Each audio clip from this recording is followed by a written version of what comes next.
So at the beginning, everyone talked about AI, but no one really used it. But now all the engineers really use AI and see the benefits, and that's why it changed. And it's not only talking anymore, it's doing, I would say.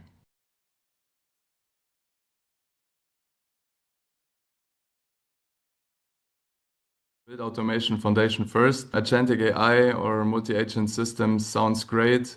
Management loves to hear multi-agent systems, but every customer projects, the clients had aha moment where they realized that we don't only need AI, we also need sustainable and robust automation. And actually, this is most of the work, or not most of the work, but a lot of work. Synera provided a very nice multi-agent system framework, and it's pretty easy to set this up or to add an agent or to change the structure of the multi-agent system. But there is a lot to do for automation first. So the tools have to be prepared. So if you have, for example, a high voltage battery CAD model, agent can parameterize this model. And then if you tell him the car gets shorter for 10 centimeters, please also shorten the high voltage battery. There has to be a parameterized CAD model, which the agent can parameterize and then interpret the results. So yeah, you can see you need also automation and also parameterized models. You need, of course, as always for AI, consistent and continuous data. And yeah, then AI really works.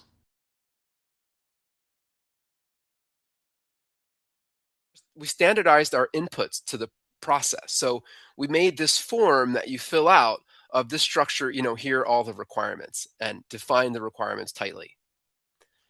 And then we wrote up a process for how we take those requirements and then we turn them into inputs into software. In this case, we were using Fusion 360.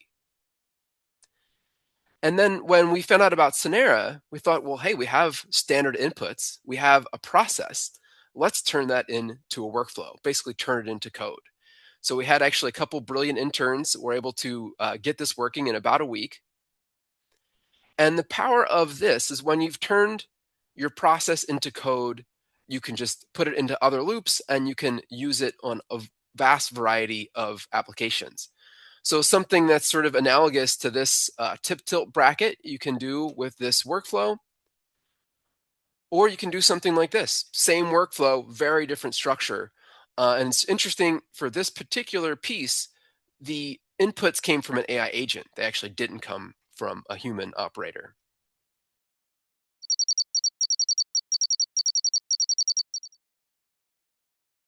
Don't automate broken processes. We really learned that you should double check your existing processes. Don't paint over rotten walls, said someone in the customer project. One story is that yeah, we had a very nice use case. We implemented a huge workflow, and then finally the testing phase came, and yeah, it wasn't very good. The results were different, and we didn't knew what was the problem.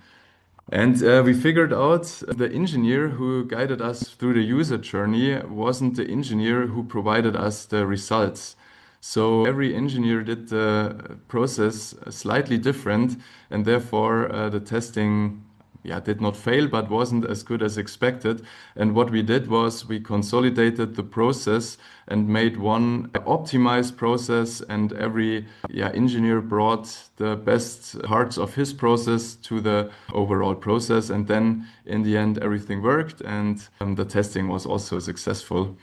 And yeah, you see, you need rules, you need good processes. For example, it's good to work with aircraft companies in multi-agent systems because they have rules for everything because of safety reasons.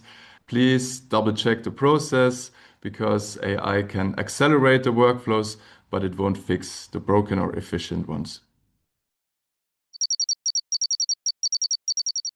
So you have a telescope supervisor agent that sort of has to know what its responsibility is, who's working for it, what tools they have. And it breaks the requirements down that you might enter in natural language so that digital employees beneath it can do their jobs. And then you have an optical design agent, and the tool that it has access to is a Python-based reinforcement learning tool that we custom built. And then it has access to an optomechanical design agent that encodes our standards for how we mount optics and does computational design in CAD. And then an FEA agent does the analysis.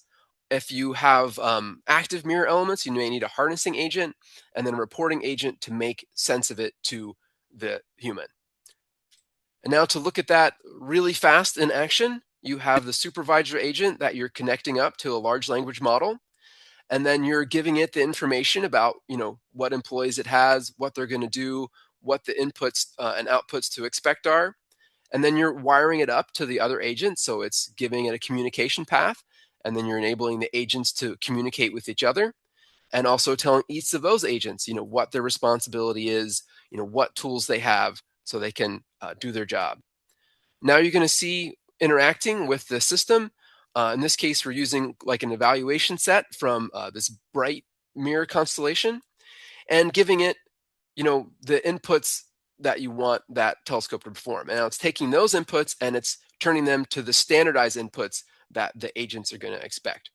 Now it's going ahead and running the agentic workflow, and you can see very quickly it's come up with a design. And now what we're doing is looking at the communication between the agents, how they're talking to each other to make sure they sort of done something that makes sense. And here you can see what the CAD agent has done. It talks about what its inputs and outputs are. The FEA agent, you can see what the stress margins are. And then with the reporting agent, it makes it intelligible and easy to digest for the human operator. So you can see all the stresses, modes, and how the system performs.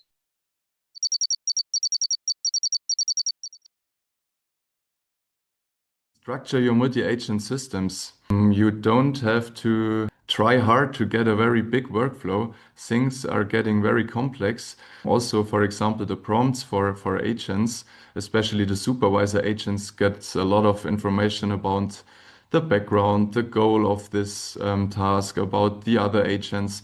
And then you have to work very structured, maybe create a Synera workflow where you implement different parts of the prompting and then merge them together. So you have one overall prompt, because the prompts are getting longer and then mistakes can happen. Funny side story, we did not get an agent exactly to do what we wanted. And then, we tried to prompt with exclamation marks and also capital letters. The tone got a little bit more strict and aggressive. And then everything worked and the agents did what we wanted. So be strict, but not too strict. There are also some filters. If you are too aggressive, then there will be an error as well. So in the end, to get back, structure your multi-agent systems, clear prompts, modular workflows, structured data interfaces, because things are easier to debug then.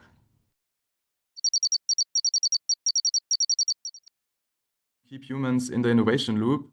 Humans provide context, judgment, oversight. AI can do this partly, but still not as humans. And AI really helps to be innovative. So you can work and your work is valuable, and the annoying parts is done by AI. And you have a coworker, an easy coworker who always does the annoying work. Thinking of agents as people isn't always correct. And one of the things that's different about agents is that, these LLMs that you're tapping into, they can tell you how to tile your bathroom. They can help you plan a vacation, or they can, access your workflow. They have a vast amount of knowledge. So they do work as excellent interpreters. Even with language, right? They can serve as interpreters. So when you're trying to convert between domains, they're actually excellent at that. That validates a lot of real value agents bring. It's definitely bridging those two knowledge silos into one mechanism.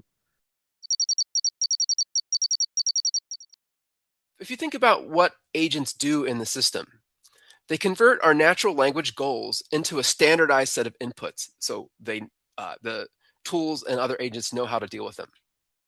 They help apply knowledge. So your company's knowledge, knowledge databases, or knowledge that is put into the prompt. They apply common sense and intuition, so they might know what dial to turn to make something lighter.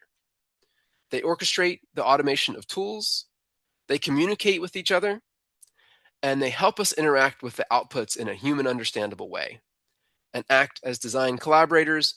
And the ultimate vision that everyone has is the Tony Stark Jarvis, but a multiplayer Jarvis, really. The only way to fail with agentic AI is if you fail to start. Start today and not tomorrow. Yeah, I really can recommend this.